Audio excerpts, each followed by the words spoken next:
Selamat datang di Literasi Talk TBM Karya Prestasi. Ruang temu bagi kita semua untuk berbagi gagasan, memperluas kesadaran, dan yang terpenting menemukan dorongan untuk berdampak dan bergerak. Sesuai semangat TBM Karya Prestasi, menyalakan aksara, menebarkan cita.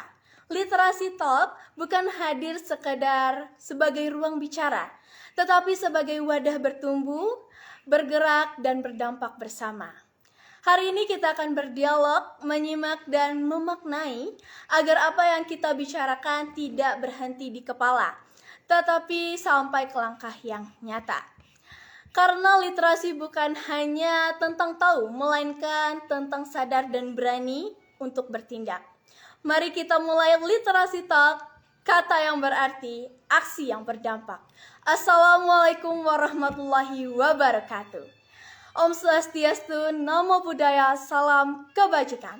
Selamat malam dan salam literasi untuk kita semua. Halo teman-teman Instagram Live, senang sekali saya Nafisa Khairani bisa menemani teman-teman semua malam ini dalam Literasi Talk episode 3 yang diselenggarakan oleh TBM Karya Prestasi.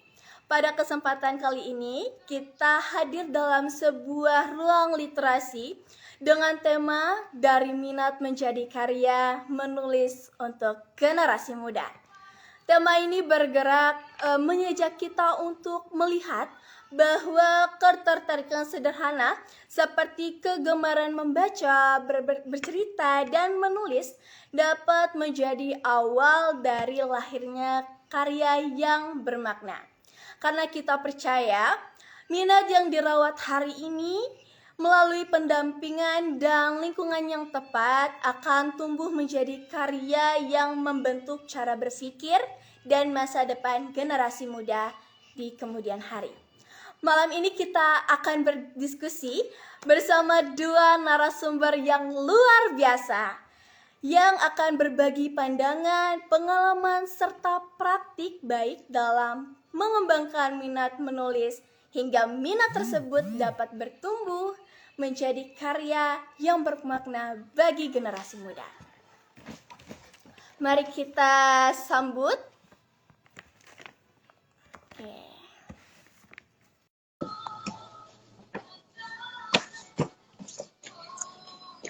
Izin kita akan mengundang narasumber kita pada malam hari ini. Selamat malam Kak Ramsyah.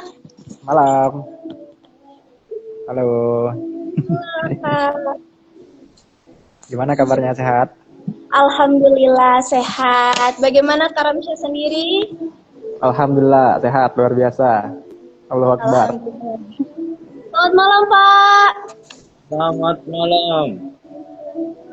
Baik Pak, bagaimana kabarnya?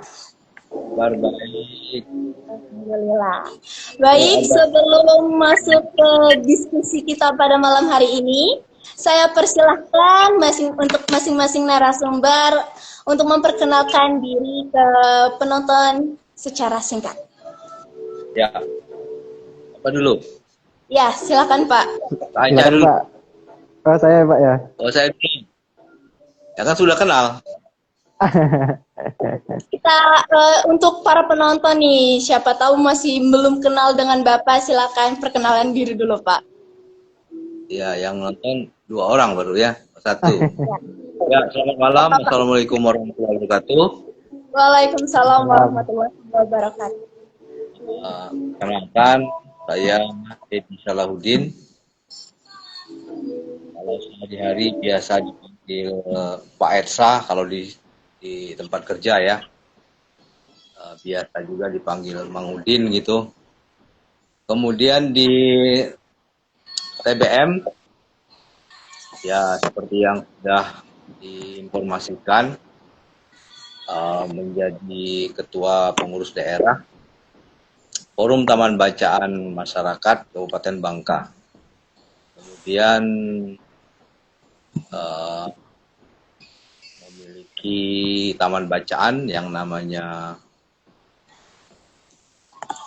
Turing Lestari yang beralamat di Desa Kace ya, yang baru seumur jagung belum ada apa-apanya, akan tumbuh mandiri berkontribusi.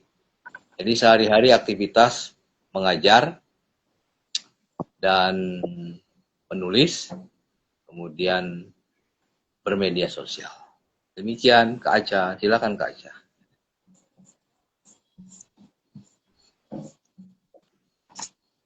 Terima kasih. Ya, terima kasih untuk Kak Amsyah. Izin, Pak Ya, Salahuddin. Bapak senior di bidang literasi. Mungkin juga Kak Moderator, Kak Nafisa. Terima kasih untuk TBM Karya Prestasi yang telah mengadakan kegiatan ini. Temu, bincang, secara online.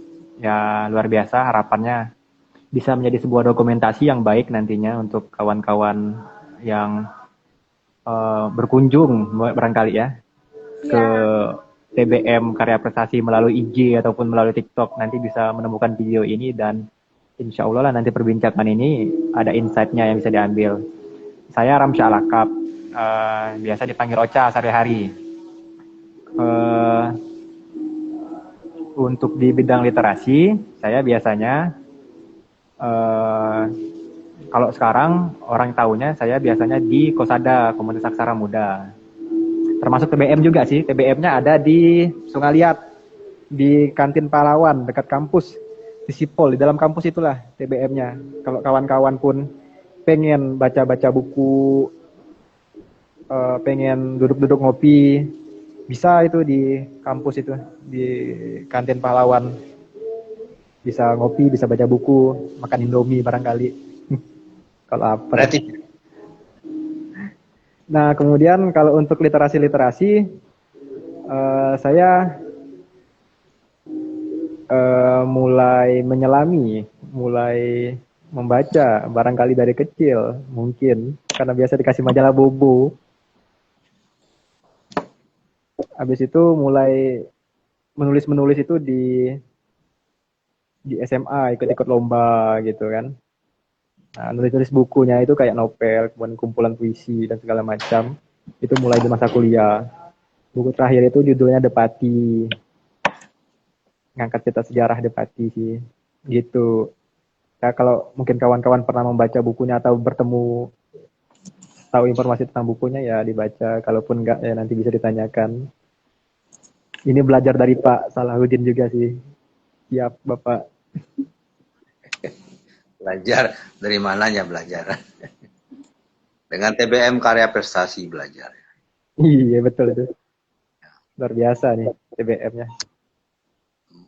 Ya itu dari saya, Kak Nafisa, adik Nafisa. Baik, terima kasih Pak Edi dan Kak Ramsyah.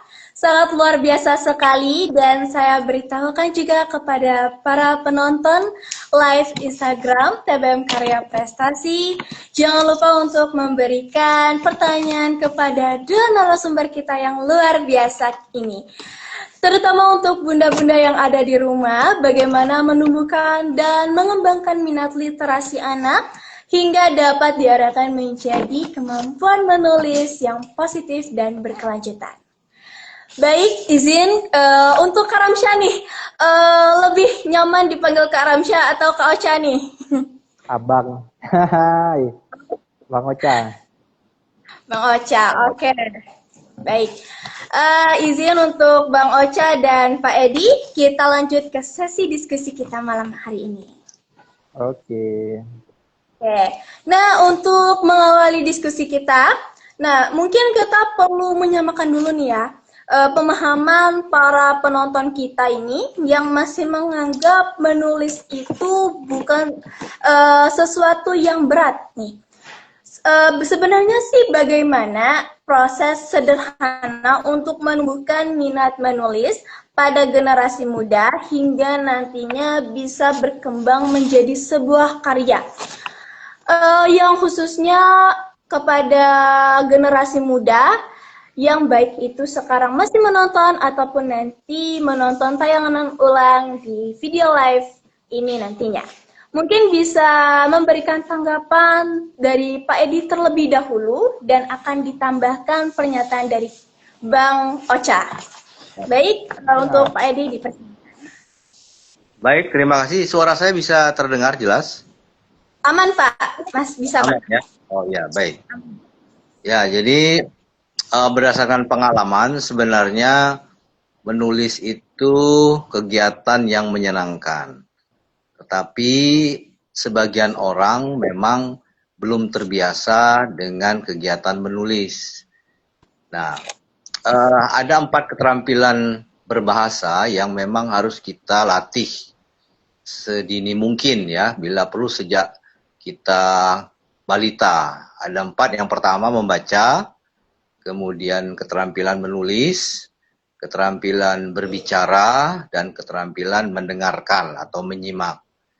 Nah, 4 keterampilan ini saling berkaitan, berhubungan ya. Jadi kita kalau ingin menulis, maka kita harus juga biasa membaca. Sehingga apa yang kita baca atau yang kita lihat, itulah yang sebenarnya akan kita reproduksi menjadi sebuah tulisan. Nah, dulu ketika masih sekolah ya, saya pernah mendapat pengalaman untuk menulis. Jadi tulisan yang pertama kali dibuat itu bentuknya puisi. Itu tulisan saya. Waktu itu kami masih duduk di sekolah menengah, diajak oleh guru untuk berkunjung ke suatu tempat, yaitu di Bukit Menumbing, ya, tepatnya di Bangka Barat sana. Lalu sepulangnya dari kawasan tersebut, kami diberi tugas untuk menulis gitu. Jadi apa yang kami lihat, apa yang kami rasakan, apa yang kami dengar, itu kami tulis. Nah, waktu itu memang belum ada pengetahuan tentang bagaimana menulis yang baik, ya, bagaimana membuat puisi, menulis cerita pendek, artikel misalnya, belum ada. Jadi kami menulis semampu dan sepengetahuan kami saja. Nah, pada waktu itu saya menulis sebuah puisi. Puisi yang pernah saya tulis itu, saya masih ingat judulnya, Pesona Indah Menumbing. Ya. Apa yang saya tulis itu adalah apa yang saya lihat dari atas Bukit Menumbing di sana. Jadi betapa indahnya suasana di atas Bukit Menumbing dengan panorama alamnya, pepohonannya yang hijau, lautnya yang terbentang luas, keindahan-keindahan itulah yang saya tulis dalam sebuah puisi. Lalu menariknya, guru yang waktu itu menugaskan saya menulis, meminta saya kemudian membaca. Coba kamu, katanya ya, bacakan puisi yang udah kamu tulis, katanya. Jadi saya diminta membacanya ke depan. Nah, 2 keterampilan itu, membaca, menulis, itu memang harus dilatih sejak dini, sedini mungkin. Nah, bahwa orang berat untuk memulai sebuah tulisan atau menulis, itu memang sesuatu yang lumrah. Maka bagaimana caranya adalah dengan tentu saja melatih ya, melatih kemampuan dalam mengolah pengalaman, mengolah pikiran, mengolah perasaan itu menjadi sesuatu yang bisa ditulis dalam bentuk apapun, dalam bentuk puisi, dalam bentuk cerita pendek, dalam bentuk opini, dalam bentuk pantun, dalam berbagai bentuk. Nah, zaman dahulu saya mempunyai kegemaran menulis surat ya. Jadi waktu itu ponsel ini belum ada, HP belum ada. Kemudian waktu itu kantor pos masih melayani jasa pengiriman surat ya. Nah, saya punya banyak kenalan, punya banyak sahabat pena waktu itu pada masa sekolah dulu. Nah, lalu di antara sahabat pena itu ada yang selalu mengirim surat dan saya balas dengan cerita, dengan berbagai pengalaman ya, kemampuan berbahasa. Jadi kami bertukar informasi misalnya terkait bahasa ya. Kalau di daerah sana misalnya bahasa tertentu itu apa artinya dan sebagainya. Jadi memang memulainya sesuatu yang agak sulit, memulainya ya. Tetapi ketika itu sudah terbiasa, maka kita kadang-kadang akan tidak habis-habisnya ide yang akan kita tulis. Tentang apa saja, tentang sesuatu yang mungkin pernah kita alami, atau sesuatu yang pernah kita rasakan, atau yang kita pikirkan, atau apapun. Nah, menulis menjadi sebuah kegiatan yang menyenangkan, asyik, karena apa? Karena tulisan yang kita buat itu tidak hanya kita baca sendiri, tetapi mungkin suatu ketika orang akan terinspirasi dari tulisan yang kita baca. Nah, contohnya Kak Ocha sudah menulis sebuah buku. Dia mungkin menulis novel itu dulu tidak berpikir apakah novelnya ini mau dibaca atau tidak. Saya pun sebenarnya belum baca ya, sepenuhnya gitu ya. Ya. Nah, penasaran juga itu apa ceritanya ya. Kalau tidak salah itu seperti cerita pahlawan ya, judulnya itu ya. Iya, Nah, Kak. jadi begitu. Jadi ketika menulis novel itu mungkin dulu Kak Ocha tidak berpikir untuk tahu siapa yang membacanya atau apa orang terinspirasi atau tidak. Nah, tetapi yakin bahwa ketika kita menulis sesuatu apapun, novel, cerpen ataupun puisi atau apapun ya, itu akan suatu ketika dibaca dan menjadi sebuah inspirasi bagi orang lain. Nah, saya kira itu yang mungkin bisa saya sampaikan sekarang. Terima kasih. Baik, terima kasih. Untuk Bang Ocha dipersilahkan.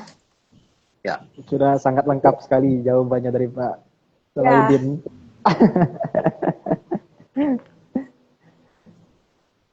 Kurang lebihnya, bahkan banyak lebihnya mungkin ya seperti yang disampaikan, bahwa memang untuk menulis itu kemampuan yang tingkatnya udah tingkat 2 barangkali ya. Karena tingkat pertamanya itu tentu harus membaca gitu kan. Dan kalau memang tadi dipertanyakan juga bagaimana untuk generasi muda biar punya kebiasaan untuk menulis ya. Tentu juga yang paling pertama itu harus menumbuhkan kebiasaan untuk membaca. Artinya bahwa membaca itu bukan lagi sebuah hobi, bukan lagi diklasifikasikan hanya untuk orang-orang yang pintar ataupun orang-orang yang berpendidikan, bukan hanya untuk orang-orang yang sekolah, bukan hanya untuk orang-orang yang kuliah kayak gitu. Karena orang anggapnya bahwa membaca itu, kalau mindset sekarangnya atau pikiran sekarangnya itu masih kayak gitu. Contohnya misal kita bawa buku ke warkop, pasti dianggap orang ini lain gitu kan, nggak umum, aneh. Karena ya kayak gitu, karena kita memang masyarakatnya nggak terbiasa untuk baca buku. Cuma kalau saya lihat, kalau dari pengalaman saya rasa budaya itu bisa dibentuk melalui kebiasaan yang kolektif bersama. Dulu sebelum apa ya? Dulu waktu saya kecil, tuh lagi kecil, itu biasa langganan majalah Bobo. Dulu banyak biasa orang jual koran itu biasa sekaligus jual majalah Hidayah, majalah Trubus, majalah Intisari. Nah, banyak kayak gitu. Jadi akses kita masyarakat itu untuk baca itu ada. Kita biasanya langganan koran. Kalau langganan koran, langganan majalah Hidayah. Bapak-bapak atau ibu-ibu majalah misteri, kalau yang hobi misteri. Kartini. Nah, ada kayak majalah Kartini. Nah, banyak yang hobi nanam majalah Trubus gitu. Cuma kalau sekarang kayak orang nggak baca lagi di bagian yang bukunya, cuma orang nonton YouTube, nonton TikTok untuk hal-hal kayak gitu, karena dianggap lebih praktis. Nah, itu kan Praktis. sangat disayangkan gitu karena ya walaupun insight-nya sama gitu karena hasil yaitu mencari informasi ataupun mendapat pengetahuan dari buku tuh. Cuma membaca itu hal yang sangat berbeda karena saat kita membaca eh, ada penambahan di wawasan kita itu lebih lebih jauh berkembang daripada hanya sekedar menonton. Nah, dia banyak plus lah inti kalau baca itu. Sehingga eh, kalau itu hilang, sayang maksudnya. Dan itu harus dibiasakan juga dari kecil untuk membaca buku-buku itu tadi. Dan rasaku orang zaman sekarang pun lah menyediakan itu sih banyak sih aksesnya. Mulai di sekolah-sekolah pun ada perpus gitu kan di SD, SMP ada perpus, SMA ada perpus, di masyarakat pun ada perpus masyarakat, bahkan kita pun ada TBM kan kayak gitu. Cuma yang harus digiatkan kembali adalah uh, mulai mulai menjadi pemantik lah kita ya, mulai menjadi tukang ngulon lah kayak gitu kan. Tidak kayak gitu sih. Kalau untuk nulis ya, tentu literasi ini bukan hanya untuk di tulisan hasil akhir ya. Kita kan bergerak di literasi ya. Artinya orang mungkin berpandangan bahwa literasi, oh baca, nulis gitu kan. Tidak juga. Pada akhirnya kan literasi itu fungsinya adalah untuk mempermudah hidup istilah itu. Atau membuat hal-hal yang kita ambil dari membaca atau berliterasi itu untuk menjadi suatu hal praktis, jadi praktik dalam kehidupan. Maka literasi tidak hanya tentang baca tulis gitu kan, ada juga tentang sains gitu kan, ada tentang digital, ada tentang finance, karena semuanya penting maksudnya. Nah, untuk tahu tentang digital kita harus baca tentang digital, harus tahu tentang finance juga keuangan, dan itu sangat sangat luas sekali lingkup literasi. Bahkan dalam lingkup budaya pun kita harus berliterasi, membaca masyarakat, apa yang sedang terjadi di masyarakat, sedang masa apa ini, apakah masa politik, apakah masa TI nyebu,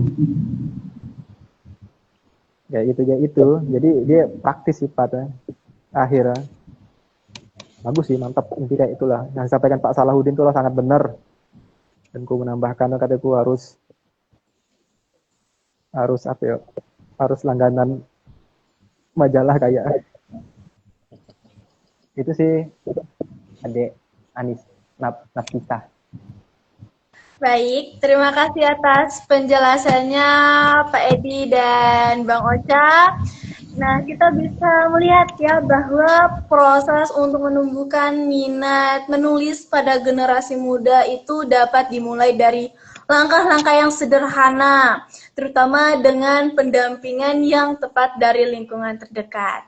Nah, di sini ada pertanyaan dari penonton kita pada malam hari ini dari Kak Fajri. Nah, untuk Pak Edi dan Bang Ocha, kasih sedikit aja tips ketika mengalami writer block. Nah, gimana tuh Pak Edi? Dipersilakan dulu untuk Pak Edi untuk penjelasannya. Baik, terima kasih Fajri ya, Ahmad Fajri ya. Ya. Pertanyaan. Oh ya. Jadi Pak Edi ini kan tidak cukup paham tentang bahasa asing ya. Kalau tidak salah terjemahan writer block ini apa ya? Kalau writer penulis, kalau block penulis ya. Dia stuck. Oh, stuck nulis ya. Kehabisan Oh ide. iya. Kehabisan ide. Oh begitu. Jadi tipsnya ya ada kata-kata bijak begini, kalau kita kehabisan ide atau kita letih menulis, maka kita membaca. Kalau kita letih membaca, kita menulis. Jadi tidak harus dua-duanya tidak berhenti menulis, ya. Nah, jadi idenya itu bisa berhenti stuck itu karena kita eh, mempunyai apa namanya semacam referensi yang harus kita gali terus menerus. Jadi kuncinya itu tadi, kalau kita ingin banyak menulis, kita membaca gitu. Jadi kalau letih menulis, kita membaca. Kalau kita letih membaca, kita menulis, ya. Nah, jadi untuk Fajri tidak perlu merasa stuck dalam menulis, ya, karena sesungguhnya ide itu ada di sekitar kita. Misalnya ya, ketika kita mendengar suara jangkrik saja, itu bisa kita tulis. Ketika kita membuka media sosial, itu sudah jadi ide menulis gitu ya. Jadi tidak akan kehabisan sebenarnya ide menulis itu, sehingga tidak kecil kemungkinan ada kata stuck. Jadi sekali lagi, kalau tips saya yang saya lakukan itu biasanya setiap hari itu harus kita ada satu tulisan yang kita buat, ya, bentuknya apa saja, minimal satu halaman gitu ya. Apakah bentuknya hanya pendapat saja, opini saja, atau cerita gitu ya. Bahkan sekarang ini dengan kemajuan teknologi, ucapan kata-kata kita ini juga bisa jadi tulisan sekarang ini dengan teknologi yang luar biasa. Artinya kalaupun kita kehilangan ide atau stuck dalam ide, kita mungkin berbicara.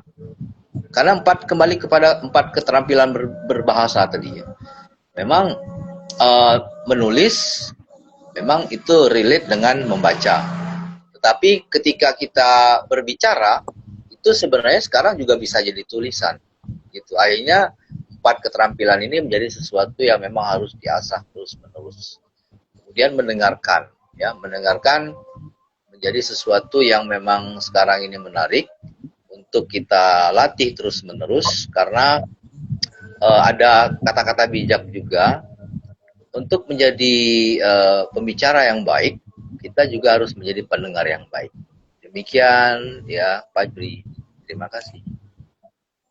Oke, terima kasih Bapak. Nah, ditambahkan pernyataan dari Bang Ocha nih. Untuk Bang Ocha dipersilahkan. Lah kelop lah tuh, lah konkret yang disampaikan Pak Edi.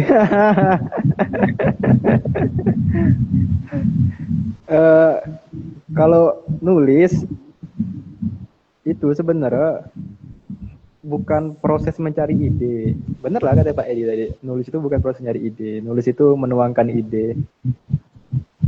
Nah, sebenarnya orang itu kebanyakan salah itu mempersepsikan bahwa menulis itu seolah-olah dalam proses menulis dia mencari idenya. Ya. Nah, padahal itu adalah salah satu mungkin tips and trick yang salah mungkin. Nah, karena sebenarnya nulis itu paling pertama itu adalah nulis di dalam kepala gitu nih. Artinya ide, gagasan, kemudian juga alur cerita, kemudian segala hal di dalam itulah ada di kepala kita semua ya. Nah, saat kita lah penuh isi kepala ini, lah punya hasrat untuk dituangkan, maka dia pada akhirnya mengalir menulis itu. Dia tidak lagi dalam proses untuk mencari ide ya, karena semuanya ada di kepala. Dia hanya menuangkan memindahkan dari kepala ke dalam tulisan, memindahkan ke tulisan, selesai. Kalau memang stuck, ya arti memang proses selanjutnya bukan untuk menulis, tapi untuk keliling-keliling dari ide. Dan ide tentu sangat banyak referensi ya. Kalau aku sih biasa ya, kalau nyari ide, ya paling pertama kalau yang biasa aku tulis itu ya hal-hal di sekitarku lah, hal-hal di sekitarku ataupun yang ku tonton, yang ku lihat, yang ku baca, yang ku diskusikan. Tapi paling bagus sih, tapi orang beda-beda. Tapi aku paling suka kalau nyari ide itu ngobrol sama orang. Kalau tidak ngobrol, baca buku sih, gitulah. Cuma ada cara simple sebenarnya, mudah. Tanya AI. Iya, maksudnya bukan artian menafikan AI ya, menafikan ChatGPT, Gemini dan segala macam. Mereka kalau ku perhatikan di masa sekarang, menulis itu bukan lagi sebuah kemampuan yang keren. Tidak lagi. ChatGPT, AI itu sangat luar biasa dalam menandingi kemampuan untuk menulis. Yang beda adalah orisinal sebuah ide. Nah, kadang AI tidak mampu untuk mencari ide yang orisinal, ide yang membumi, ide yang unik, plot twist yang luar biasa gitu kan. Dan itu menjadi hal yang masih unggul di manusia. Tapi kalau untuk sharing-sharing misalnya dengan AI, misalnya bertanya-tanya, AI rasaku cukup mampu untuk menjawab itu, untuk mencari sudut pandang baru. Kalau nggak punya teman cerita sih. Tapi kalau rasanya Fajri banyak kawannya sih. Dia kan biasa ngopi pun Fajri biasa di gunung. Saking banyak kawannya. Tapi kalau Fajri nulis bagus, kayak nulis tentang perjalanan di gunung, di hutan, di rawa. Ada beberapa website yang nerima tulisan kayak gitu, kayak Telusuri, Golagung juga nerima. Coba dicek, Telusuri itu nerima tulisan kayak gitu. Karena aku juga berkali ngirim ke Telusuri untuk cerita travel, perjalanan singkat itu diterima, jadi ada dapat duit. Mantap tuh Fajri, gas lah rokok. Jadi kalau kau punya ide, tulis.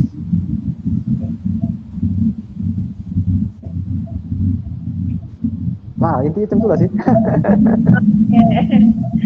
Baik, terima kasih Pak Edi dan Bang Ocha. Nah, sekarang kita beralih ke pembahasan berikutnya. Nah, berbicara tentang proses menulis nih. Dalam pengalaman Pak Edi dan Bang Ocha sendiri, apa perubahan yang biasanya tampak ketika minat menulis anak mulai diarahkan secara konsisten, baik dari cara berpikir maupun cara mereka mengekspresikan gagasan? Baik, dari Pak Edi terlebih dahulu dan nanti ditambahkan pernyataan dari Bang Ocha. Untuk Pak Edi dipersilakan. Ya, baik, terima kasih. Kalau perubahan pada diri, kalau di siswa ya, kalau di sekolah biasanya siswa. Untuk perubahan yang terlihat ketika siswa diarahkan kepada sesuatu yang memang sifatnya teoritis ya, umumnya mereka bisa menulis ataupun membuat karya tulis, katakanlah yang sistematis ya. Kalau di dunia pendidikan itu yang sistematis itu yang ada strukturnya, ada alurnya. Kalau dalam cerita pendek itu ada alur ya, ada unsur intrinsik, ada unsur ekstrinsik. Jadi umumnya mereka jika diberi pemahaman tentang sebuah bentuk tulisan, biasanya mereka akan mencoba memahami berdasarkan persepsi mereka. Tulisan yang dihasilkan umumnya memang masih perlu proses untuk menjadi sebuah tulisan yang bagus ya. Nah, contohnya saja kalau mereka belajar teori tentang misalnya bagaimana menulis puisi atau bagaimana menulis cerita pendek, maka dalam praktik penulisannya memang masih ada hal-hal yang perlu disempurnakan. Misalnya dari diksinya, dari gaya bahasanya, dari ungkapan, dari konotasi, denotasi ya. Nah, jadi secara teoritis sebenarnya mereka sudah paham, akan tetapi ketika mereka praktik umumnya memang masih banyak kendala, sehingga perubahan-perubahan yang terlihat itu tidak serta-merta membentuk karakter atau membentuk gaya kepenulisan mereka ya. Jadi karena sebenarnya begini, menulis ini kaitannya dengan minat. Kalau mereka pada dasarnya minatnya kuat, ya, mempunyai minat yang kuat dalam menulis, maka itu sudah sangat mendukung dalam proses kreatif yang mereka lakukan. Ya. Di dunia pendidikan, secara teoritis mereka belajar, tetapi memang harus tumbuh dari dorongan minatnya terlebih dahulu. Sepanjang pengalaman saya, perubahan itu akan sangat terlihat kalau mereka mempunyai minat yang besar. Ya, dalam 4 keterampilan berbahasa tadi, ada yang memang lebih berminat pada kemampuan keterampilan berbicara. Kita tidak bisa memaksakan mereka harus hebat dalam menulis, tidak bisa. Tetapi ada juga yang mempunyai kemampuan keterampilan baca atau menyimak misalnya ya. Nah, kita juga tidak bisa memaksakan mereka untuk maksimal pada jenis keterampilan lain. Sehingga perubahan-perubahan yang tadi kita harapkan ya, memang menurut pengalaman yang saya pernah lakukan baik di bidang pendidikan formal ataupun di non formal dalam kegiatan sehari-hari, maksimalnya itu memang memerlukan sangat besar, sangat lama proses ya, bukan proses yang panjang, proses kreatif yang tidak bisa serta-merta seperti membalik telapak tangan, membutuhkan proses yang panjang, perlu banyak berlatih, sehingga perubahan yang tadi kita harapkan itu memang bisa terlihat. Ada yang memang cepat perubahannya, ada yang cepat, ada yang perlu banyak latihan, perlu banyak bimbingan, baru bisa kita lihat perubahan-perubahan yang ada pada diri seseorang atau katakanlah kalau itu semua misalnya. Ada yang memang cepat, ada yang lambat perubahan. Saya kira itu ya. Silakan Kak Ocha, mungkin ada pengalaman. Makasih Pak Edi. Karena aku belum ada anak, jadi tidak tahu juga dia apa pakai. Ini suara HP Kak bisa kan? Kayaknya suara Bang Ocha agak kurang kedengaran. Ya, halo. Halo? Kena angin. Ya. Terdengar tidak sekarang? Agak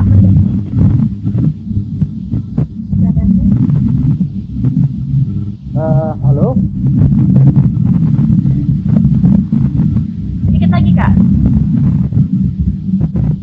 Ini dari suaraku, suara angin-angin ya. Ya, ada angin, suara angin. Dari suara Bang Ochanya.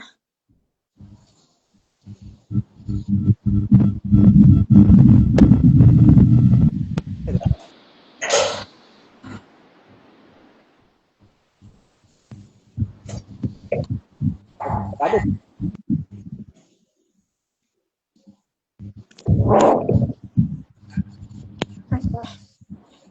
Lanjut aja ya. Oke, lanjut Kak.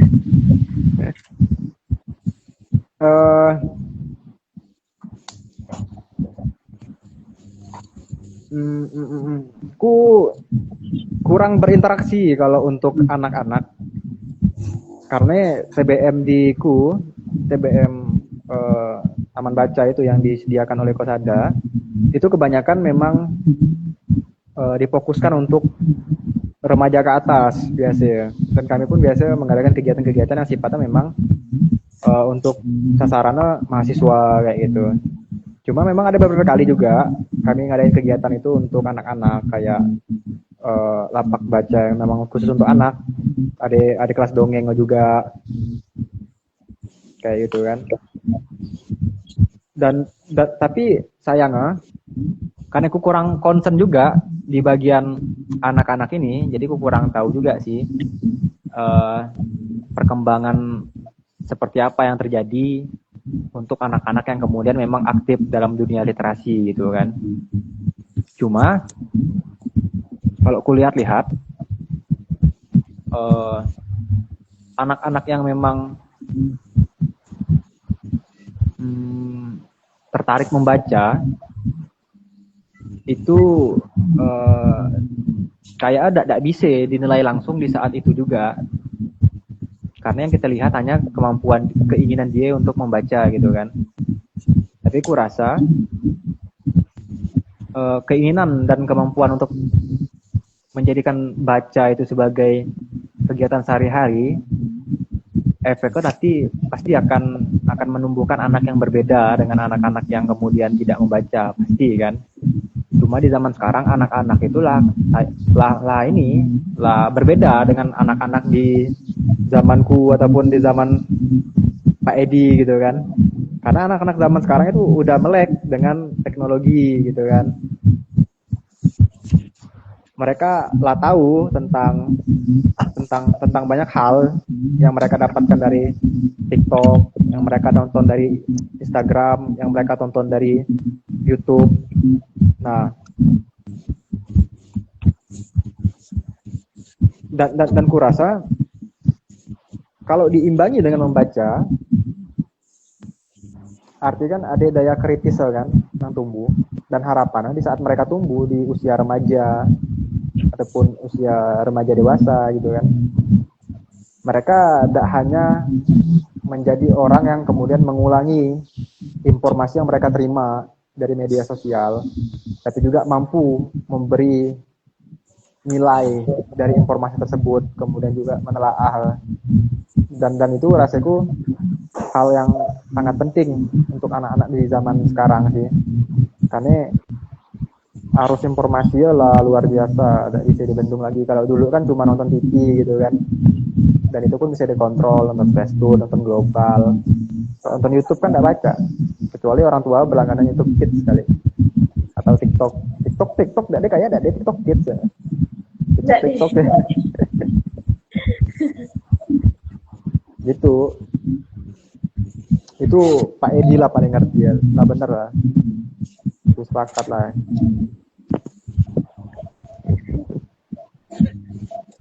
Tapi aku masih penasaran ini suara anginnya dari mana ini. Kayak ada suara engkol sepeda. Kulik.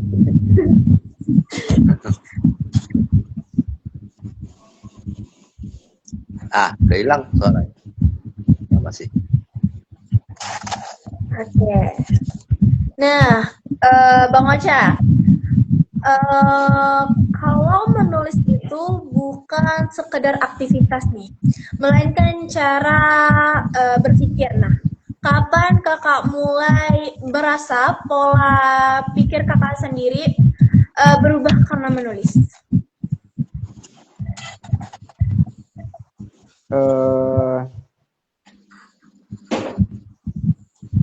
Kapan ya? Kapan-kapan. Kurang tahu juga sih kapan ya, pasti ya. Cuma akan ada momen memang di mana saat kita ngobrol sama kawan-kawan, kita ngerasa bahwa yang disampaikan kawan kita itu kurang berwarna, kurang apa ya, kurang mendalam, kurang ditelaah gitu. Seolah-olah hanya dapat informasi kemudian disampaikan ulang gitu kan. Mudah menerima mentah-mentah suatu isu ya gitu. Nah, di situ kita ngerasa ya bahwa memang ada perbedaan dari cara pandang kita dalam melihat sesuatu. Dan tuh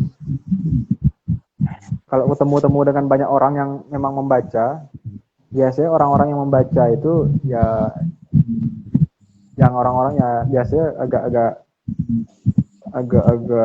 gimana ya, bisa dibilang kritis, bisa dibilang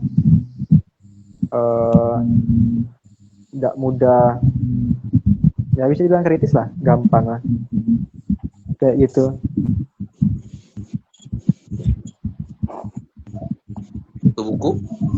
Kutu buku kalau kutu buku itu dia Pak, masalah Pak, kutu agak bingung juga di situ ya. Kadang ada orang yang memang suka baca, dia kutu buku gitu kan. Cuma gimana ya? Mungkin karena dia bacaan tuh stuck di novel, dia ya hanya tahu tentang novel-novel. Ya bukan berarti ini ya menafikan novel. Novel itu kan bagus ya untuk membuat peka perasaan gitu kan, membuat peka jiwa kita terhadap sesuatu. Karena kan saat kita membaca novel kan kita bukan hanya membaca alur cerita, tapi juga menerima isi perasaan dari si tokoh gitu kan. Dan itu merangsang jiwa kita gitu kan untuk lebih mekar atau lebih berwarna atau lebih ranum gitu kan, lebih matang. Nah, cuma itu dari orang-orang yang kutu buku kadang pun tidak semua ya kritis. Dan orang yang kritis kadang belum tentu kutu buku. Karena yang kritis juga kadang hanya kritis gitu. Kritis yang suka menolak aja ya, yang suka bertanya-tanya. Bukan kritis yang apa ya, yang punya nilai, yang tepat kritis itu. Kadang orang kritis ya hanya kritis, bukan kritis yang tepat gitu.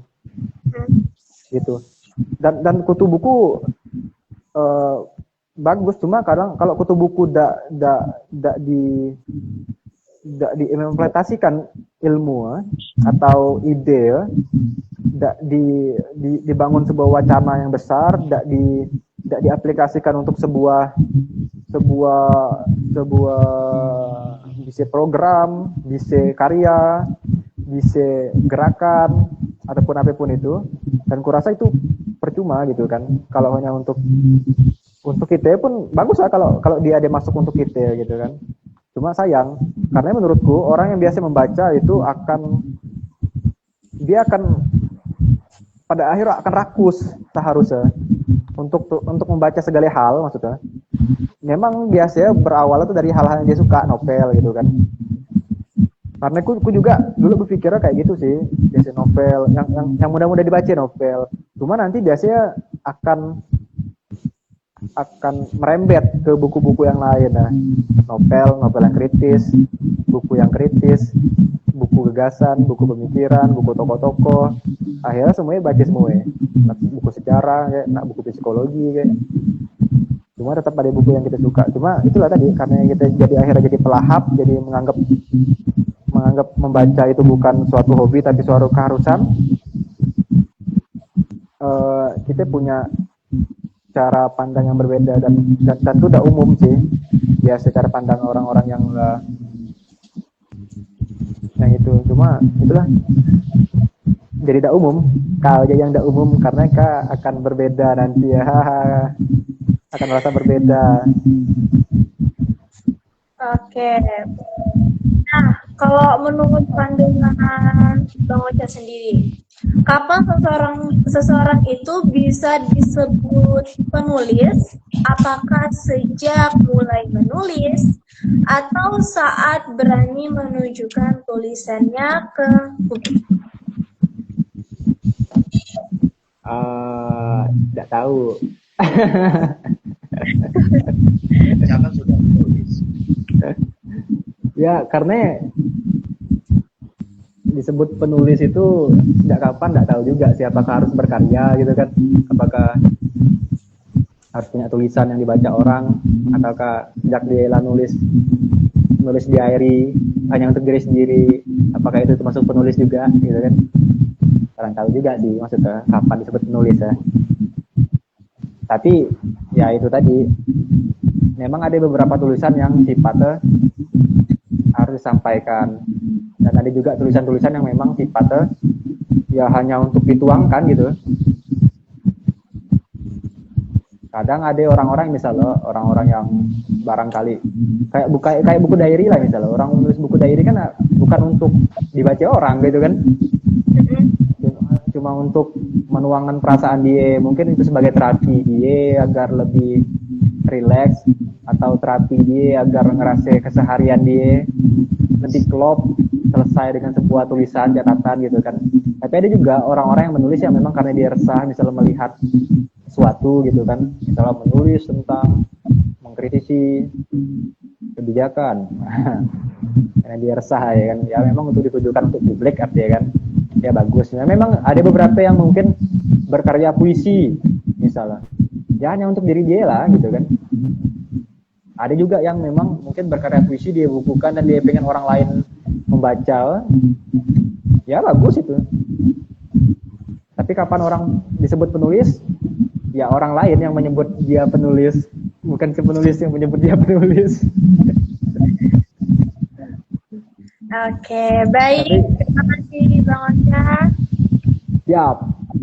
Karena Pak Edi yang ku anggap sebagai seorang penulis. Siap Pak Edi. Iya. Pak Edi keren. Oke, untuk Pak Edi. Nah, kita kan hidup di era digital ya, di era media sosial nih Pak. Nah, bagaimana cara untuk menjaga kualitas tulisan tanpa mematikan semangat anak muda untuk berkarya Pak? Oke, dipersilakan Pak Edi. Ya, memang semangat tidak boleh mati ya. Meskipun era berubah, media sosial mana-mana, dulu ada Facebook, ada Twitter, sekarang ada Instagram, ada TikTok. Semangat itu harus tetap menyala, terutama bagi anak-anak muda yang penuh dengan ide-ide kreatif, penuh dengan pikiran-pikiran yang cemerlang, seperti Kang Ucai itu punya ide-ide kreatif yang luar biasa anak-anak muda ya. Nah lalu memang harus punya komitmen.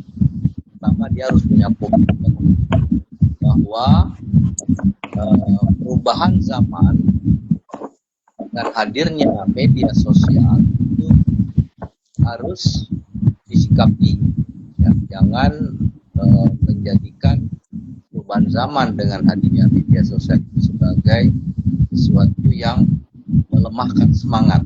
Dia harus punya komitmen, harus punya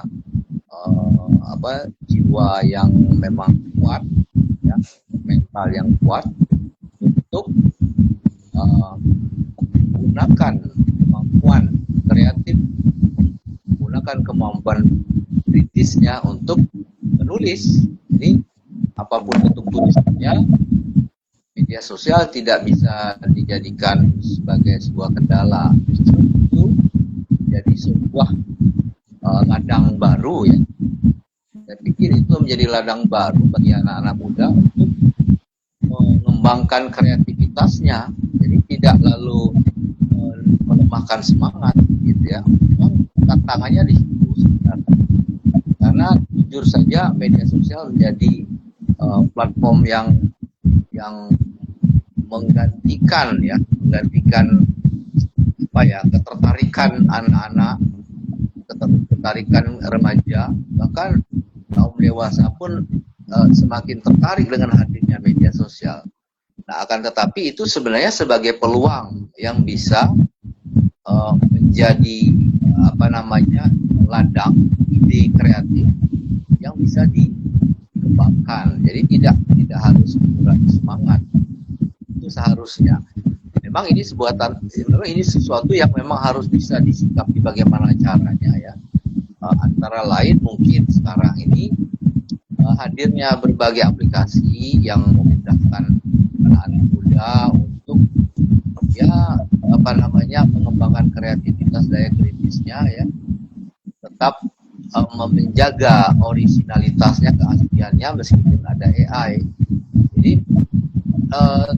tidak bisa memang sepenuhnya kita tergantung kepada kecerdasan buatan atau AI. Tapi hadirnya AI tidak lalu kemudian mematikan kreativitas, mematikan semangat kita untuk berkreasi.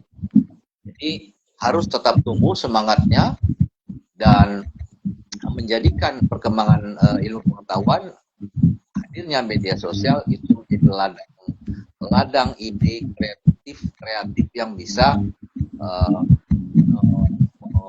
meningkatkan semangat. Tidak harus menjadi sesuatu yang kita salahkan. Jadi kita misalnya karena kemajuan teknologi kita jadi malas untuk berkreasi misalnya.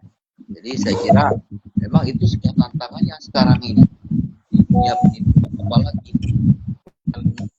apalagi hadirnya berbagai perangkat atau gawai, gadget, ponsel dan sebagainya itu luar biasa pengaruhnya, karena memang tidak bisa kita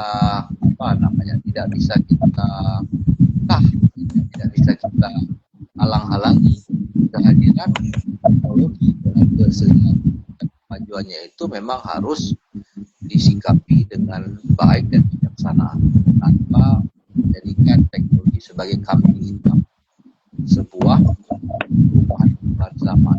Jadi ini harus menjadi sesuatu yang memacu semangat kreatif anak muda, sama ya. Kalau generasi saya mungkin tidak terlalu banyak lagi ide-ide kreatif yang muncul, misalnya ide menulis atau ide membuat konten gitu ya, tidak ada lagi ide-ide kreatif, tetapi anak-anak muda lah yang akan menjadi generasi yang luar biasa kreativitasnya sekarang. Saya kira itu ya mungkin yang bisa saya sampaikan. Terima kasih. Nah, terima kasih Pak Edi. Nah, Pak Edi, satu prinsip apa yang paling penting agar minat menulis benar-benar bisa berkembang menjadi karya? Satu prinsip, jangan pernah menganggap apa yang kita tulis harus dibaca oleh orang. Jadi tulislah apa yang menjadi pemikiran, perasaan kita, dan apakah itu nanti akan dibaca atau tidak oleh pembaca itu tidak kita pikirkan. Bisa jadi apa yang kita tulis sekarang ya itu akan dibaca oleh generasi 5 tahun, 10 tahun, 20 tahun yang akan datang. Itu menjadi dokumen kreatif yang sekarang mungkin belum akan dilihat. Tapi yakinlah bahwa manusia itu mati meninggalkan nama, dan nama itu terpatri dalam karya yang memuliakan. Ya, kira-kira. Terima kasih Pak Edi. Nah, menurut Pak Edi dan Bang Ocha sendiri, apa makna menulis bagi generasi muda hari ini? Apakah masih sekedar keterampilan atau sudah menjadi kebutuhan? Oke, dipersilakan untuk Pak Edi terlebih dahulu dan akan ditambahkan pernyataan oleh Bang Ocha. Baik, terima kasih. Makna menulis bagi generasi muda sekarang sebenarnya lebih tepat ditanyakan kepada anak muda seperti Bang Ocha ini ya. Kalau Pak Edi ini bukan lagi generasi muda, generasi yang sudah menjelang lansia gitu ya. Tapi saya juga kalau mau ditanyakan pendapat, sebenarnya menulis itu menjadi sebuah apakah keterampilan saja ya, pada zaman yang sekarang sudah semakin canggih dengan kemajuan teknologi, menulis tidak cukup hanya menjadi keterampilan, tetapi menulis itu harusnya menjadi sebuah gaya hidup dan kebutuhan. Ya. Jadi orang akan merasa hidupnya tidak lengkap kalau dia belum menulis, bahkan bisa jadi tidak lengkap kehidupan perjalanan hidupnya kalau dia belum mempunyai tulisan.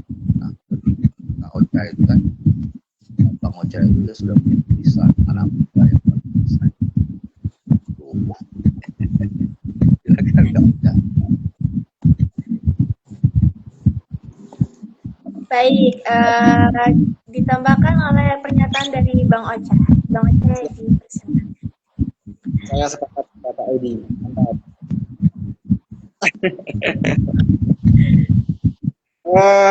Makna untuk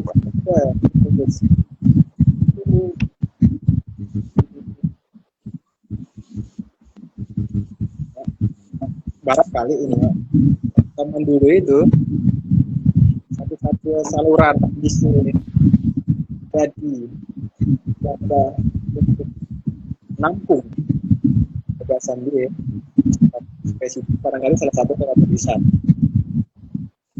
Nah, cuma di zaman sekarang orang bisa dengan mudah lewat video atau juga, cuma ini kekurangan satu, yaitu value. Ya. Kadang orang hanya menampilkan video itu sifatnya memang barangkali itu sebutnya ukuran waktu gitu kan. Nah, itu topik begitu ya. Jalan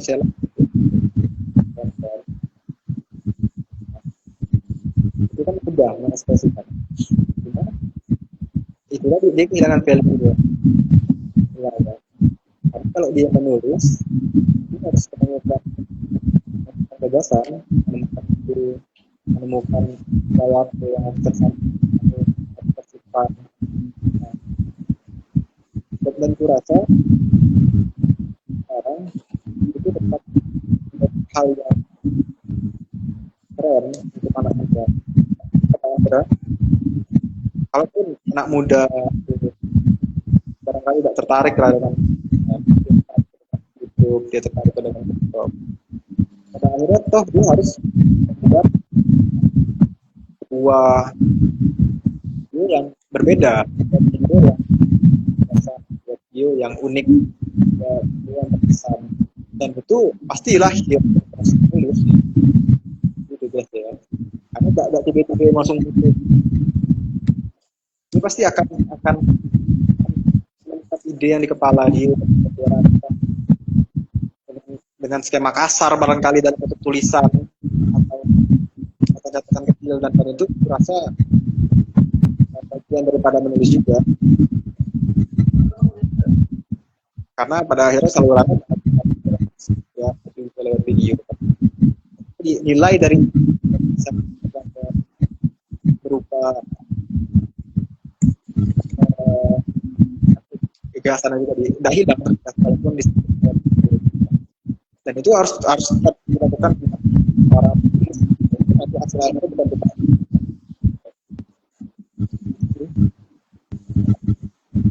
Saya rasa pun dan moderator itu sangat proses menulis, tapi juga harus pertanyaan alur macam-macam harus ditulis dulu. Walaupun output kita ini video, tapi kan tidak lepas kita proses menulis. Itu sih keren kan? Oke. Nah, satu pesan singkat dari Pak Edi dan Bang Ocha, apa hal yang terpenting yang perlu dipegang generasi muda agar minat menulis benar-benar tumbuh menjadi karya? Baik, dari Pak Edi terlebih dahulu dan akan ditambahkan pernyataan dari Bang Ocha. Ya, baik, terima kasih.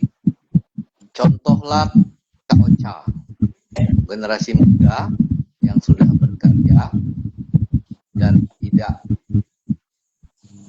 pantang atau tidak takut mengemukakan pikiran, gagasan.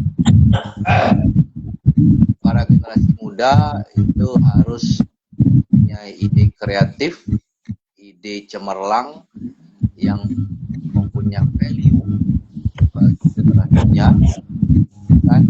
Hingga generasi khususnya Bangka Belitung ini harusnya seperti Bang Ocha yang datang karya, kemudian punya pemikiran yang mantap dan akan menjadi inspirator generasi muda bangsa lain. Ya. Amin. Untuk Bang Ocha dipersilakan. Belajarlah seperti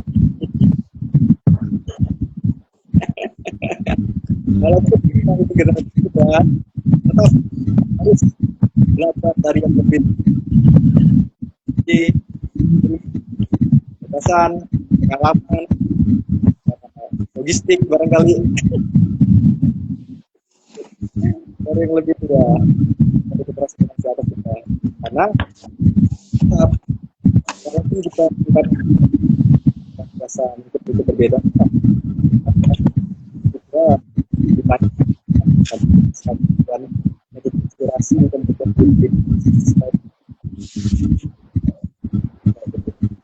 artinya bukan sebagai lebih kritis generasi tua lebih. Kita pengen menyampaikan juga bahwa sebenarnya kritis, tapi kalau generasi tua yang sudah diayu untuk generasi muda, saya kurang harus belajar dari orang banyak orang seperti di lokal itu seperti di Saludin kan dikaji ada yang gimana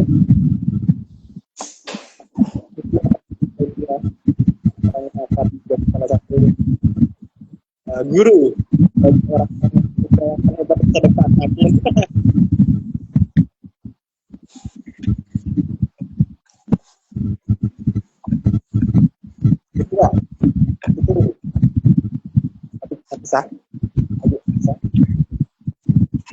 Terima kasih banyak kepada Bang Ocha dan Pak Edi atas sharing yang sangat inspiratif pada malam hari ini.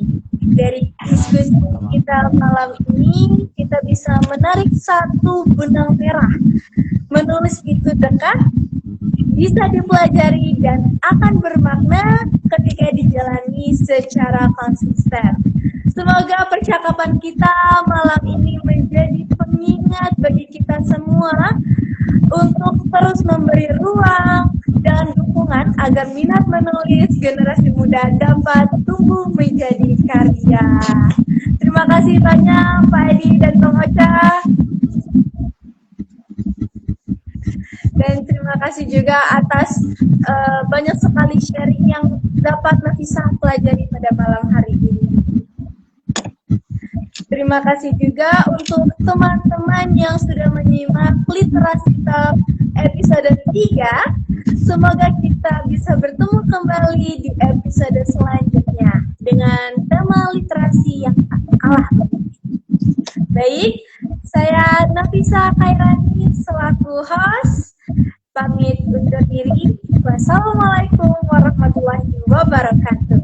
Terima kasih banyak Pak. Terima kasih Bang Ocha. Terima kasih tadi Nafisa selalu jangan lupa baca, salam literasi, salam lestari. Ya, amin. Salam literasi. Terima kasih. Terima kasih. Izin live. Iya Kak.